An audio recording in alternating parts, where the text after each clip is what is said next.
So, after the events of the Berlin airlift, America had to gear up for wars that we couldn't directly fight against Soviet Union, but we could fight against Soviet influence. So, during the Cold War era, millions of Americans are going to sign up to go fight communism, okay, where it was and try to unearth it.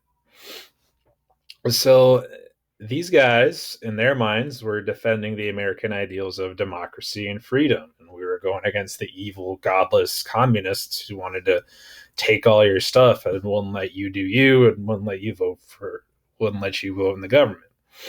So this was very much a clash between our ideals. Now, problem was people weren't giant fans of this. The Vietnam War had massive protests. The Korean War had massive protests against it. Now, in the 1960s, Kennedy, of course, trying to play the president and play the policy of go against the communists. When he gets elected, he tells the United States that America would pay any price, bear any burden, meet any hardship, support any friend, and oppose any foe in order to assure the survival and success of liberty.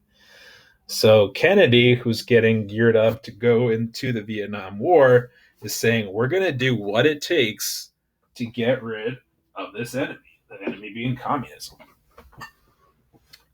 So, what's that mean for our boys?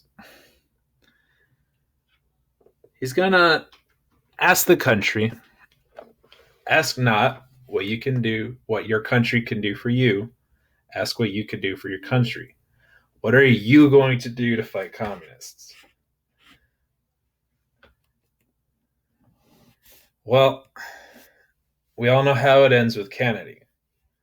So Kennedy had started getting people rallied around the war in Vietnam.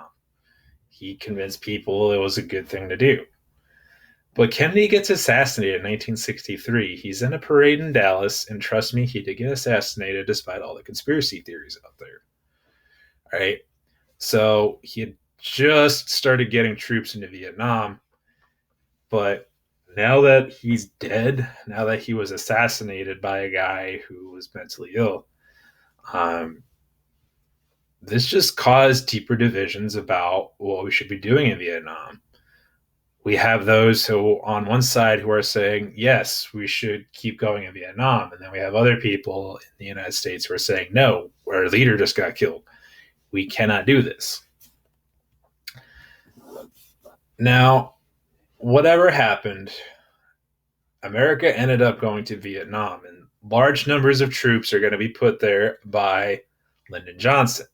This is him getting sworn in as president right after Kennedy got shot on Air Force One. Who you see right here next to him is Jackie Kennedy. That is President Kennedy's wife. And what you don't see in this picture, because it's black and white, she's still got bits of blood and brain on her coat, because this is literally right after her husband got shot.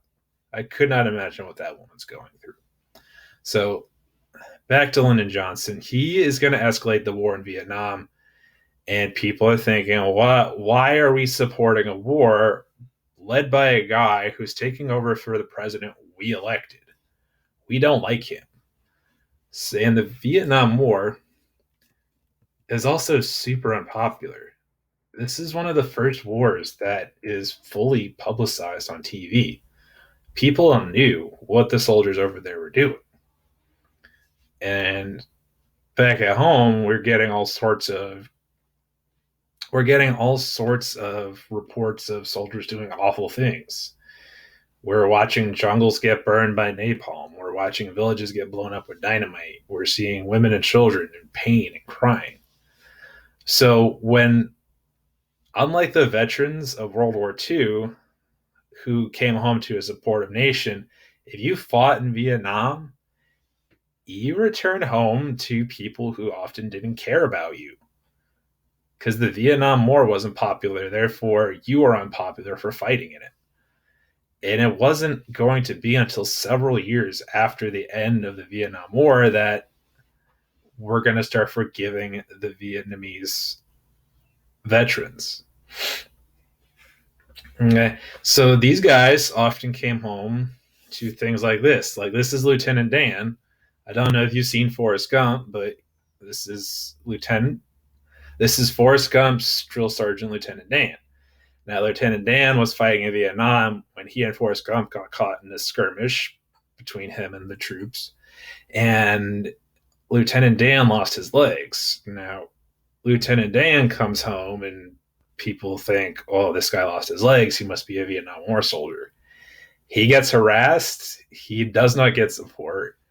And Lieutenant Dan ends up an alcoholic living on the streets of New York City because everyone at home is just so apathetic toward helping Vietnam soldiers that a lot of them often fall into homelessness. To this day, many of the nation's homeless are actually war veterans. This is a ripple effect of the Vietnam War. You even see scenes like this. Okay, this guy fought in Vietnam. Here he is living on the streets, still getting harassed by people. And I don't know if you can see, but someone had labeled him baby killer. There were reports of children getting killed at the hands of US troops. So there's still big internal conflict about, are the soldiers who fought in Vietnam heroes, or are they kind of these awful people that the media are portraying them as?